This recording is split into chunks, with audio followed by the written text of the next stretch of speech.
প্রশ্নে বলা হয়েছে সংক্ষিপ্ত পদ্ধতিতে গড় নির্ণয় করো। সংক্ষিপ্ত পদ্ধতিতে গড় নির্ণয় করতে হলে আমাদের সর্বপ্রথম সারণী তৈরি করতে হবে। সংক্ষিপ্ত পদ্ধতিতে গড় নির্ণয় করার সারণী হলো এরকম। গড় নির্ণয় করে সারণী তৈরি করতে লাগবে আমাদের শ্রেণী ব্যবধান, মধ্যমান, গণসংখ্যা, ধাপ বিচ্যুতি, এফআই ইউআই। এফআই ইউআই বলতে বোঝানো হয়েছে গণসংখ্যা এবং ধাপ বিচ্যুতির গুণ। তো এখন আমাদের মধ্যমান নির্ণয় করতে হবে। মধ্যমান নির্ণয় করার সূত্রটি হলো নিম্ন সীমা যোগ উচ্চ সীমা ভাগ 2, তাহলে পাই আমরা 48। এখানে শ্রেণী ব্যবধান আছে 5, তাহলে আমরা যদি 48-এর সাথে শুধু 5 বাড়াতে থাকি তাহলে আমরা প্রত্যেকটি শ্রেণীর মধ্যমান পেয়ে যাব।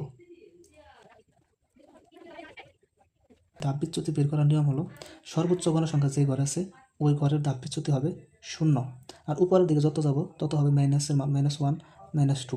এবার উপরের দিকে যত যাবো তাহলে তত বাড়তে থাকবে, মানে -1, -2, এরকম করে যাবে।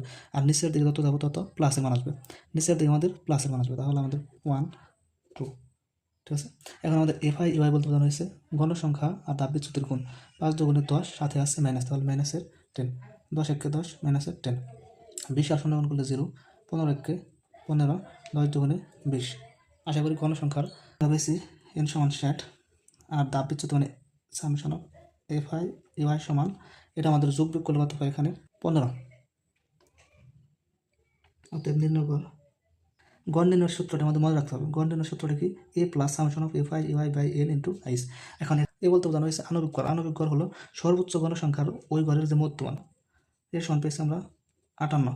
এইচ বলতে বোঝানো হয়েছে পার্থক্য, তাহলে এইচ সমান শ্রেণীর পার্থক্য এখানে 5। এন সমান কি? মোট গণসংখ্যা। এন সমান এখানে আছে 60। এন সমান 60। সামেশন অফ এফআই ইউআই সমান পেয়েছি আমরা 15। 130 বসে ক্যালকুলেশন করলে আমরা আমাদের নিম্ন গড় পেয়ে যাবো। তাহলে এখানে এর মান বসাবো না, 58 যোগ 15, এর মান 60 ইন্টু আইস মান হলো 5। তাহলে 58 যোগ 5 দ্বারা 60কে ভাগ করলে 12, এবং 12 দ্বারা 15কে ভাগ করলে হয় 1.25।